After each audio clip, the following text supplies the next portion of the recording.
तो हेलो दोस्तों, नमस्कार आप सभी को। और आज जिस टॉपिक पर मैं बात करने वाली हूँ, ये टॉपिक बनना ही हमारे लिए बहुत ही ज़्यादा दुर्भाग्य की बात है। तो मैं बात कर रही हूँ जो अभी अभी कलकत्ता में जो हुआ है इंसिडेंट, बहुत ही ज़्यादा दुर्भाग्य की बात है कि ऐसा हमारे दुनिया में कहीं भी, यार ये भारत हो चाहे भारत से बाहर कहीं भी हो, ऐसा होना ही बहुत ही ज़्यादा गलत चीज़ है।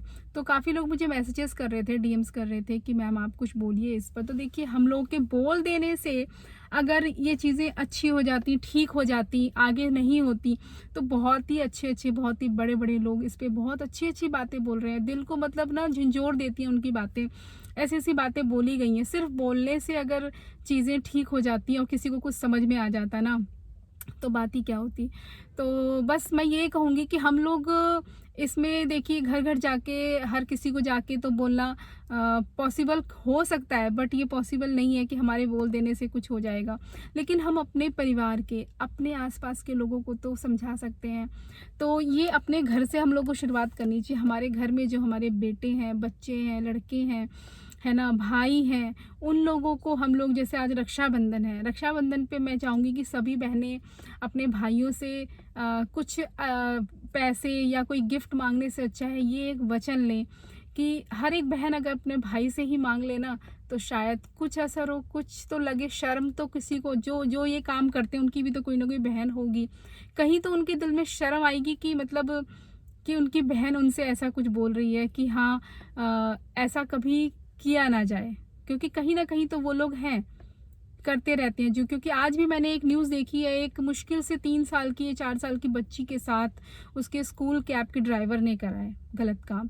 तो मतलब लोगों की मेंटलिटी क्या होती जा रही है यार, समझ नहीं आता मुझे कि मतलब क्या लोग, किस थिंकिंग के वो लोग हैं। देखिए, दिमागी तौर पे बीमार हैं, नॉर्मल इंसान, कहीं तो दया आती होगी यार। मतलब कुछ रह ही नहीं गया है इन सब चीज़ों में, कोई दया नाम की चीज़ नहीं है। कोई सोचना नहीं है गलत काम करने से पहले कि आप क्या कर रहे हो। अगर आपकी बहन बेटियों के साथ इस तरह से कोई करे, 3 साल की बच्ची, क्या उम्र होती है यार। वो जो डॉक्टर थी नौमिता, उनका क्या, उनका दोष था? वो पढ़ने गई थी, इतनी पढ़ लिख के क्या वो इस दिन के लिए इतनी बड़ी हुई थी? क्या इस दिन के लिए उन्होंने ऐसी पढ़ाई की थी? क्या क्या सपने रहे होंगे माँ बाप के, क्या क्या सपने रहे होंगे उस लड़की के। सब कुछ एक पल में ख़त्म कर दिया किसी के इतने गंदे विचारों ने। निर्भया का जब हुआ था केस, उस टाइम भी उसके बाद भी हमको काफ़ी देखने को मिले थे उस तरह के सेम केसेस, बल्कि। तो मतलब ये देखिए कि जैसे काफ़ी चर्चा में है बेटी बचाओ बेटी पढ़ाओ, है ना। तो मोदी जी तक अगर मेरी ये वीडियो किसी भी थ्रू से अगर पहुँचे ये, तो मैं मोदी जी ही नहीं, उनके पार्टी के जितने भी लोग हैं या किसी और पार्टी के भी जितने भी लोग हैं जो उसमें लेडीज़ हैं, तो उन सब से मैं पूछना चाहूँगी, बेटी को पढ़ाया तो जा रहा है, लेकिन बेटी को बचाने के लिए क्या किया जा रहा है? क्या हम लोग इतने कमज़ोर हैं कि हम एक मतलब हार्ड कानून नहीं बना सकते कि ऐसा काम करने वाले का दिल दहल जाए कुछ सोचने से पहले, ऐसा कुछ कि वो सोचे भी कि ऐसा अगर मैंने किया तो क्या हो सकता है। तो मतलब क्यों नहीं हमारे देश के जो कानून है वो इतना सख्त होती है, क्यों नहीं कुछ कानून ऐसा बनाया जा रहा है कि लोग सोचें। तो मोदी जी, मैं प्लीज़ आपसे रिक्वेस्ट करना चाहूँगी, किसी भी थ्रू ये मोदी जी तक, उनके किसी पार्टी के नेता तक पहुँच जाए वीडियो, कि प्लीज़ कुछ ऐसा कानून बनाइए। अभी मतलब जितने केसेस हमने देखे हैं ना, इतने इतने भयानक, सुनने में जिससे रोंगटे खड़े हो जाते हैं, जिस पे बीती होगी उसका क्या हाल हुआ होगा। मतलब सोच के ना घबराहट होती है कि वो भी तो किसी की बहन थी। आज रक्षाबंधन वो भी बनाती ना, किसी की बहन थी, किसी की माँ होती आगे जाके, किसी की बीवी बनती, किसी की बहू बनती है। और मतलब एक पल में सब कुछ ख़त्म हो जाता है।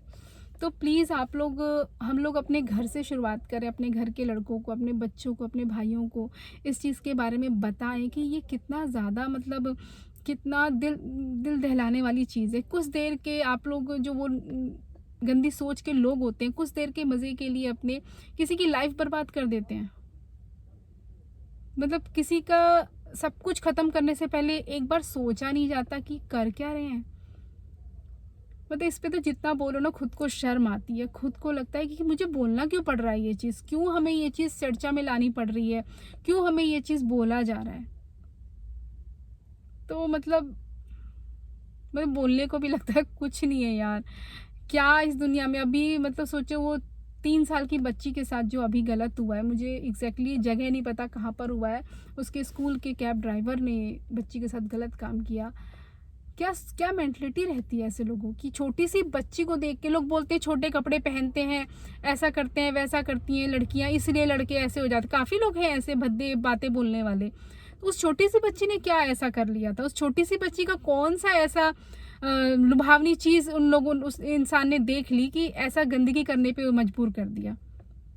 तो किसी के छोटे कपड़े गंदगी नहीं फैलाते हैं, गंदगी होती है इंसान के दिमाग में। ठीक है, तो दिमाग से कचरा अगर निकल जाए ना तो सब कुछ ठीक हो जाएगा। तो मतलब बस ठीक है, मैं इस चीज़ पे बोलना नहीं चाह रही थी क्योंकि मेरे बोलने से कुछ नहीं होगा। मेरे बोलने से अगर कुछ होता ना तो इतने अच्छे अच्छे लोगों ने बहुत अच्छी अच्छी बातें बोली हैं, तभी ठीक हो जाता सब कुछ। लेकिन कुछ नहीं होता बोलने से, करने से होता है। मैं अपने घर के बेटों को समझाती हूँ इस चीज़ के लिए, मैं अपने बच्चों को समझाती हूँ इस चीज़ के लिए, और उनको मैंने ये स्टोरियाँ बताई हैं, ये जो भयावह चीज़ें हुई हैं ये मैंने उनके साथ डिस्कस करा है। तो कहीं ना कहीं तो बच्चों को फील होता है ना कि ये गलत चीज़ है ना। तो हम अपने घर से ही शुरुआत करें, घर के बच्चों को समझाएं इस चीज़ को, भाइयों को समझाएं, और रक्षाबंधन पे अपने भाइयों से ये वचन लें, है ना, उपहार में, कि किसी की भी बहन बेटी के साथ अगर रास्ते में भी कहीं कुछ गलत होता है तो उस पर आवाज़ उठाएं। बाकी ठीक है, भगवान उसकी आत्मा को शांति दे। इससे ज़्यादा नहीं बोल पाऊँगी कुछ भी। Thank you.